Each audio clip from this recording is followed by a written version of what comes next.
Здравствуйте, уважаемые товарищи! Мы продолжаем цикл своих передач о героическом эпосе кыргызского народа «Манасия». Как я вам говорю в предыдущих передачах, мною на основании варианта Сагынбаева Рорбакова был написан пятитомный роман, эпос «Манас». Вот он на ваших экранах. И все эти книги я провел через экспертизу Академии образования при Министерстве образования и науки Кыргызской Республики. В настоящий момент все эти книги рекомендованы и включены в школьную программу по кыргызской литературе в качестве дополнительного учебного материала при изучении эпоса «Манас».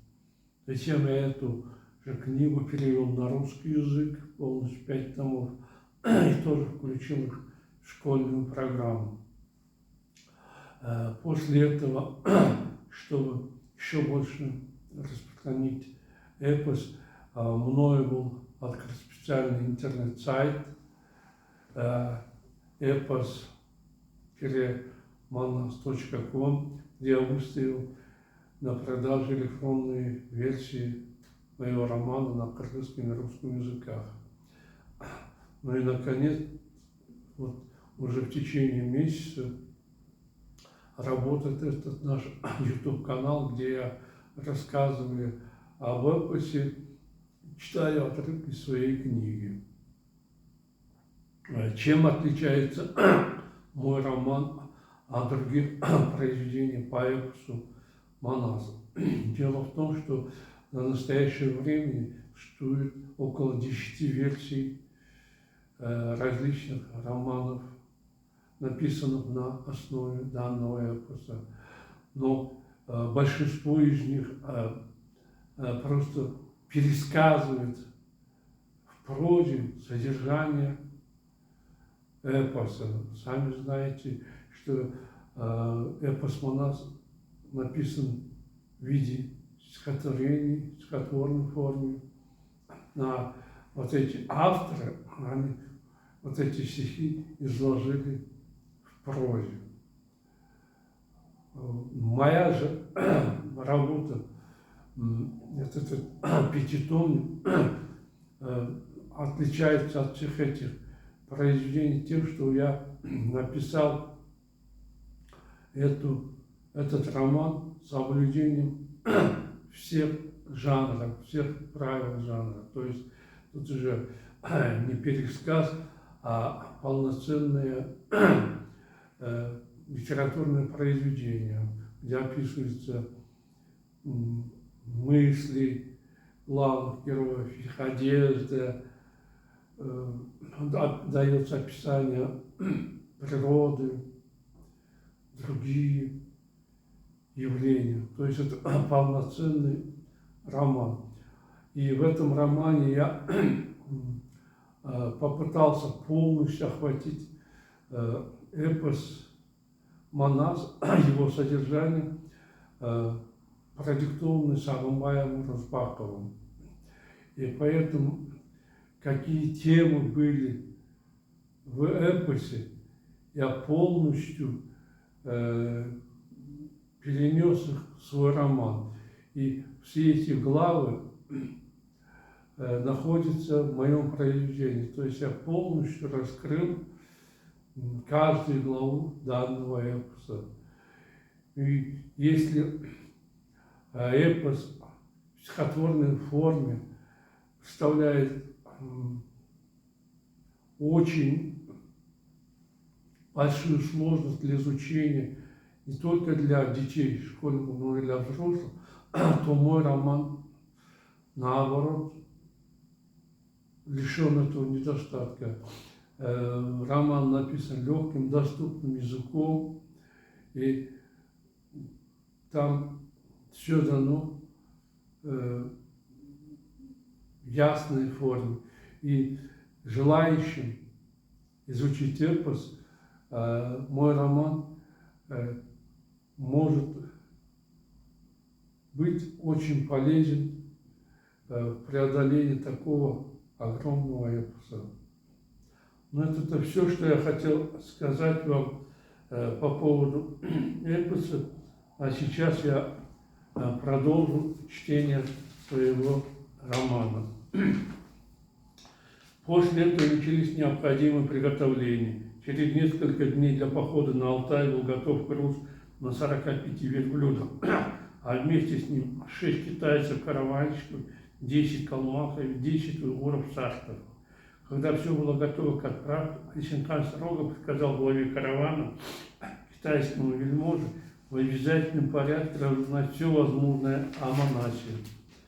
Глава каравана, одетый в черный соболиный тюбетейк и красный халат, раскрашенный силуэтом дракона, по дороге размышлял о том, как исполнить этот приказ.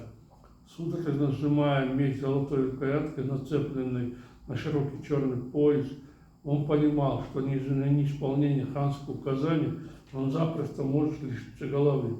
Когда караван доехал до Алтая, глава приказал повернуть в сторону Алтайских гор и по старой дороге поехать в сторону Арала. В это время монах, доставивший столько хлопот китайцам, достиг 11-летнего возраста. Не подозревая о том, что над его головой густились черные тучи, он весело проводил время. Не найдя гору, чтобы пободаться, и врагов, чтобы подраться, мальчик, куролесивший по всему Аилу, в один из дней попросил у отца разрешения проведать лошадей. Получив его согласие, оседлав величественного, как верблюд, 4-летнего коня Айвамбоза, монах отправился в путь. В дороге, пробираясь через овраги и ущелья, мальчик ехал непрерывно. Он не обращал внимания на пробегавших перед ним лис, сурков и кабанов, не считая их забавой. Когда стемнело, мальчик сел в припасы и заночевал в степи.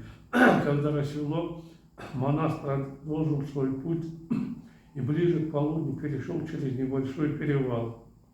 Спустившись вниз в долину, он до дороги увидел около 1000 серых лошадей, племенных по-разному. Желая узнать, чьи они, монах подъехал к ним. Неожиданно он увидел среди конюхов Айнакула еще одного мальчика, с которым подрался, а затем съел ягнят. «Вы двое, идите сюда», — приказал монах. Взяв их с собой, он отправился к табунам отца. Когда он нашел их, монах узнал у конюха, что в табуне имеется 20 000 канематок.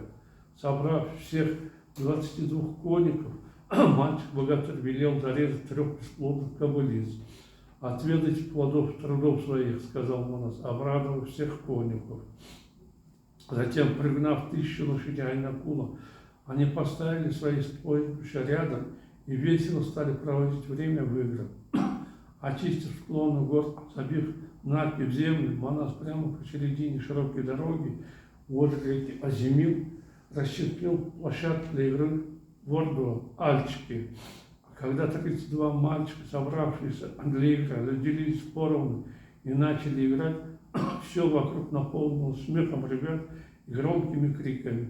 Каждый день, забивая по одному жеребенку, мальчики чувствовали себя принцами и с удовольствием развлекались. В тот день, когда на 45 верблюдах приехали лазутчики Есенкана, ребята также были заняты игрой. Всматриваясь с интересом на незнакомую забаву, караванщики не стали продолжать путь и остановились. В это время очередь игры дошла до монаса. Он приготовился кинуть биту и крикнул стоявшим разинув караванщикам: «Эй, чужаки, отведите своих верблюдов подальше, а если не отведем, что тогда будет?» Дерзко ответил монах, рослый, широкоплечий, рыжий глава каравана. «Твоя обита разве пуля? Что ты сможешь сделать?»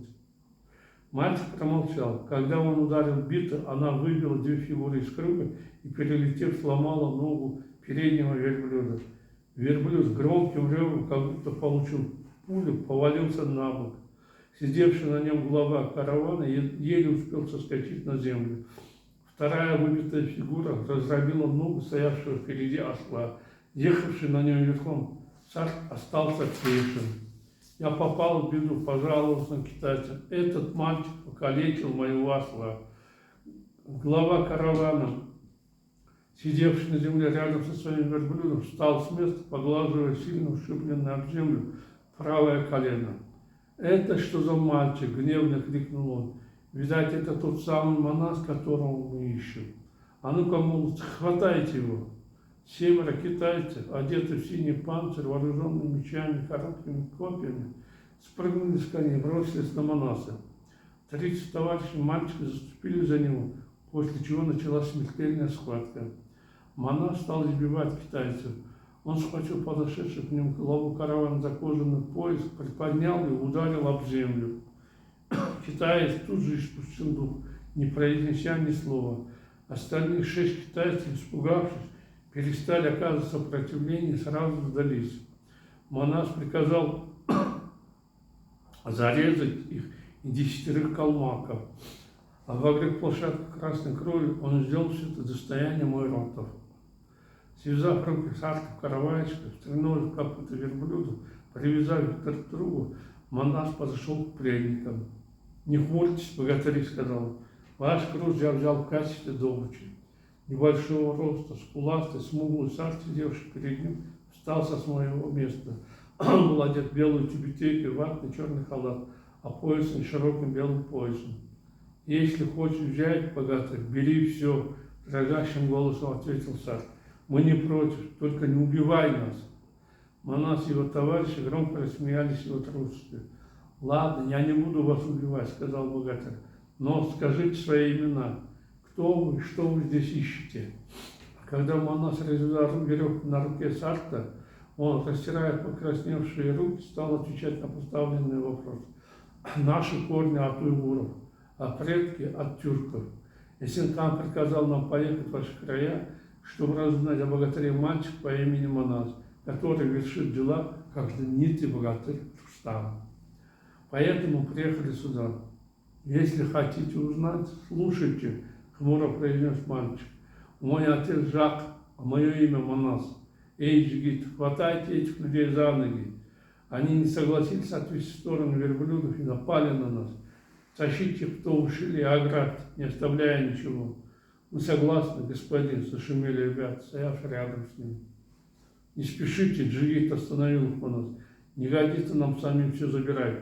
Дайте знать мою мату Жакову, Ахбалте, Бертике, Дамбалде, Ошпор и Саламату. Пускай они приедут, посмотрят на имущество, завоеванное Манасом, разделить его. Дайте знать моему народу, пускай они посмотрят на новые обычаи Манаса». На берегу реки Азимиль Манас Рузян, пленными китайцами, калмаками и сарками, стал дожидаться отца. Через некоторое время все увидели, что по запыленной дороге к ним едут Жаков, Ахбалтай и другие старейшины. Подъехав к ним, гости стали осматривать добычу Манаса. Когда они поняли, как она огромна, не на шутку перепугались. «Откуда Манас нашел столько верблюдов с грузами?» — встревоженно спросил Ахбалтай.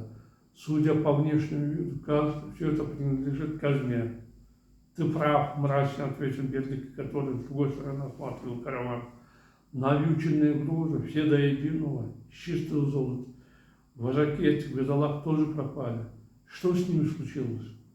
«Ох, братья, чует мое сердце неладное», — поддержал слова, трясясь от страха Саламат.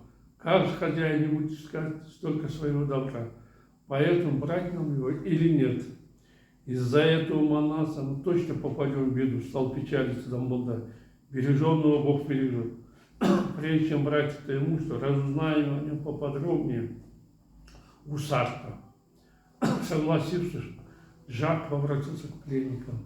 «Откуда вы?» — спросил он. «Куда идете? Кто хозяин такого богатства? Расскажите все как есть». «Мы из уйгуров проживаем в городе Шунга», — ответил смуглый сарт, ранее разговаривавший с Манасом. «К нам поступил приказ от Исенкана, чтобы пришли 10 опытных сартов, хорошо знающих торговлю. Когда мы 5 месяцев назад явились к нему во дворец, он приказал нам на 5-6 лет оставить свои дела и послужить ему. Мы невольно согласились. В славном городе Бежине были выделены из войска 10 калмаков, 6 китайцев, навьюченных казенные верблюды груз. Когда все было готово для похода, хан приказал нам: в долине горы Кан возле месяца Сонар у народа Алтая живет человек по имени Жаков. Сына его зовут Манас. Разузнайте о нем, о его сыне все. После этого мы ушли в путь, и вчера прибыли сюда. Когда игравший в Ацке, Манас попросил нас не мешать ему и отойти в сторону. Мы не послушались его. Он большой бит и переломал ногу верблюда. Мы попытались схватить ее, завязалась схватка. Манас убил нашего вожака. Что теперь он с нами сделает, не знаю. Услышав это, обомлевший Жаков не смог вымолвить ни слова, и от страха чуть не потерял сознание. «Братья мои», — обратился ко всем Бай, — «вникните в эти слова. Мой сын, видимо, решил сгубить мои прожитые 60 лет. Еще никто не оставался целым, невредимым, когда нападал на китайцев. У них есть скверные обычаи пить кровь таких наглецов. Выступив против Синхана, я оказался в беде. Куда мне теперь податься, чтобы спасти свою бедную головушку? Братья мои, как нам лучше поступить?» «Эй, Жаков!» — сердито ответил Махбалта, нахмурив брови. «Хватит горевать, что было, то прошло, и быльем поросло. Не сердись на сына и не гневайся. Пусть мальчик будет азартным. Если нет, то пусть сгинет, говорят у нас. Каждый увидит то, что им суждено народу. Тому, кому суждено умереть, тот умрет. Поэтому, пока китайцы не пришли, не уничтожили нас, заберемся». «Тебе легко говорить», — чуть не заопал Жак. «Если завтра придут китайцы, чтобы отомстить, каково нам будет?» «Да не орите так», — одернул Махбалта. 6 групп в Калмах, минимум 400 человек истребил твой сын Манас. И этому уже скоро будет 6 месяцев. Где китайцы, которые пришли уничтожить нас? Не стоит понапрасну горевать. Разделим добычу, поедем домой». «Старик верно говорит», — поддержал Ахвату Верховке. «Разве покойник обратно воскреснет? Стоит ли горевать о нем? Что толку печалиться? Оставим уныние». «Правильно, правильно», — загалдели все вокруг. Видя такое единодушное осуждение, Манас сердито посмотрел на Жакова. «Скажите, отец, где ваш разум?» — набросился он. «Вы хотите избежать смерти, которую каждому дает Бог? Ты, оказывается, из-за трусости терпел унижение, привык к страданиям. Если так боишься за себя, то, когда враги потребуют, выдай им меня. Но если я буду ходить, дрожа от страха перед калмаками и боясь китайцев, разве не покарает тогда меня Бог? Двум чертям не бывать, а раз все равно не миновать, отец. Не страшась, возьмем свой скот и разделим его среди народа». «Так уж и быть», — поневоле согласился Жак. «Большинство у меня свалили на землю и заткнули мне рот. Ладно, делить, сколь так делить. Лишь бы Бог жалится над нами, все закончилось хорошо, дети мои». Худшие предположения Жакова оправдались. Весть об ограблении несметного богатства китайцев вскоре достигла ушей Синхана. Эту новость хану сообщил главный монарх. Узнав обо всем от шпиона, он сразу примчался во дворец. «С чем ты пожаловал, монарх?» — спросил у него Синхан. «Мой хан», — ответил монарх, — «пришли известия о караване, отправленном в Алтай за Манасом». «Какие?» «Повелитель». Манас разграбил его и забрал себе всех верблюдов с грузом. «Что? Манас осмелился напасть на мой караван?» — побледнел Синхан. «Да, он убил наших людей, а все имущество раздал народу». «Какой Манас подлец! Решил проявить щедрость за мой счет». Синхан встал с трона и гневно начал прохаживаться взад-вперед. «Что теперь будем делать, мой хан?» — спросил главный монарх. «Отправим против Манаса наши войска или так и будем сидеть сложа руки, как будто ничего не произошло?»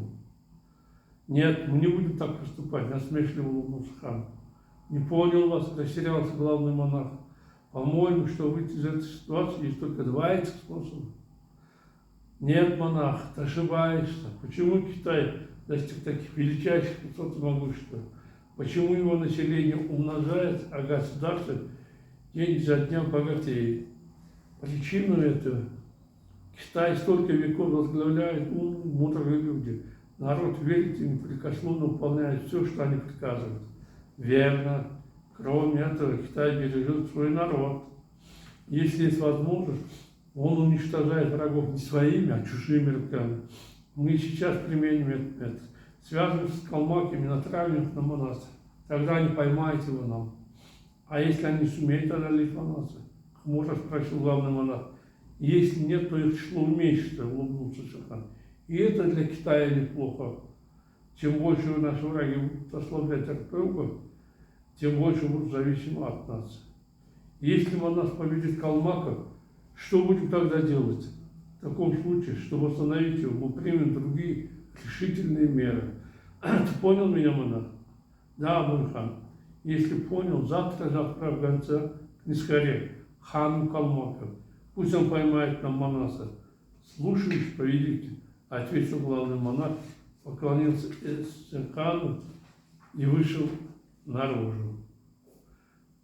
Ну вот, уважаемые товарищи, наше время подошло к концу. Я желаю вам всего хорошего. Свидания. До новых встреч.